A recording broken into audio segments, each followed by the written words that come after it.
उन्नाव में एक मासूम बच्ची के साथ रेप और कत्ल के मामले में साथियों तक पहुंचने के लिए पुलिस अब डीएनए जांच का सहारा ले रही है।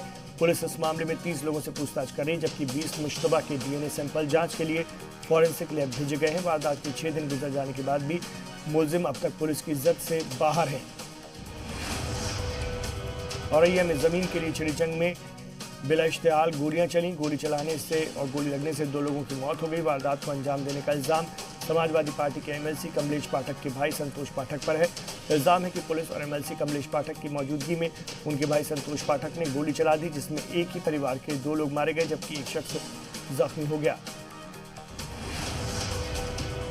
फतेहपुर के कश्मीरी गांव में आरटीआई के तहत जानकारी मांगना एक शख्स को भारी पड़ गया। इल्जाम है कि दबंग ग्राम प्रधान ने आरटीआई के तहत तरक्याती कामों की जानकारी मांगने पर पिटाई की। अपने गुर्गों के साथ प्रधान ने नौजवान के घर पर हमला बोल दिया और घर वालों के साथ भी जमकर मारपीट की। मुजफ्फरनगर में पुलिस ने 10,000 के इनामी district probation officer Mohan Lal को गिरफ्तार किया है। डीपीओ पर पेंशन घोटाले में शामिल होने का इल्जाम है। उस वक्त के डीपीओ मोहन लाल पिछले 4 साल से पुलिस को चकमा देकर फरार चल रहा था। इस मामले में डीपीओ के अलावा अभी तक 8 और लोगों की गिरफ्तारी हो चुकी है। आपको बता दें कि 2015 में जिले के उस वक्त के सिटी मजिस्ट्रेट राजेंद्र सिंह ने उस वक्त के डीपीओ मोहनलाल साहू समेत 9 लोगों को विधवा पेंशन घोटाले का मुलजिम मानते हुए प्रिवेंशन ऑफ करप्शन एक्ट के तहत मामला दर्ज कराया था। राजस्थान के अजमेर में लाश दफनाने गए लोगों पर मधुमक्खियों ने हमला कर दिया। 40 से ज्यादा लोग बुरी तरह जख्मी हो गए। बिना लाश दफनाए ही भीड़ को कब्रिस्तान छोड़कर भागना पड़ा। राजस्थान के धौलपुर में चंबल से लगे इलाके में डकैत का गाना गाते वीडियो वायरल हुआ है। 1 मिनट 36 सेकंड के वीडियो में धौलपुर जिले में हलचल। वीडियो में दिख रहा डकैत राम बाबू उर्फ छैला गुर्जर है। प्रयागराज के कर्नलगंज इलाके में दोस्त पर दोस्त के कत्ल का इल्जाम। मामला देर रात का है, जहां पैसों के लेन देन में एक शख्स पर दोस्त का गला रेत कर कत्ल करने का इल्जाम लगा है। नोएडा के पास गाजियाबाद से सामने आया होमगार्ड घोटाला। 4 होमगार्ड के नाम पर बिना ड्यूटी के ले ली गई सैलरी। कमांडेंट ऑफिस में तैनात अफसर और मुलाजमीन पर केस दर्ज। जौनपुर में शादी तकरीब में फोटो खींचने को लेकर 2 ग्रुपों में आपस में मारपीट हो गई।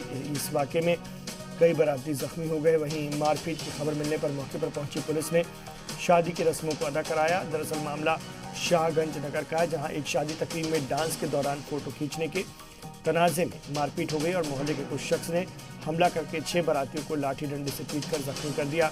इतना ही नहीं, हमलावरों ने हवाई फायरिंग भी की। वहीं कुछ लोगों ने हमलावरों में से एक शख्स को पकड़कर पुलिस के हवाले कर दिया। पुलिस की मौजूदगी में शादी की रस्म पूरी होने के बाद दुल्हन की विदाई हुई।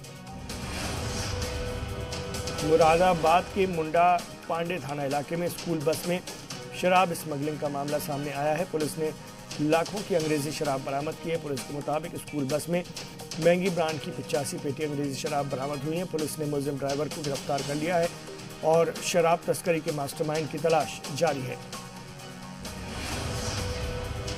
मेरठ में शराब माफिया पर फिल्मी गाने पर शराब बेचते हुए वीडियो वायरल हो रहा है, जिसकी जानकारी मिलने के बाद पुलिस ने मुलजिम को गिरफ्तार कर लिया है। पुलिस के मुताबिक नौजवान गैर कानूनी शराब बेचता था, जिसका वीडियो सामने आने के बाद कार्रवाई की गई।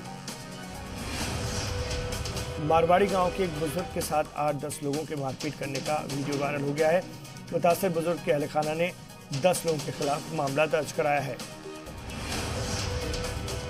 हिंडोली थाना पुलिस ने नाकाबंदी के दौरान एक कार से 9 किलो 500 ग्राम गांजा बरामद किया है। पुलिस ने कार ड्राइवर को गिरफ्तार कर लिया है।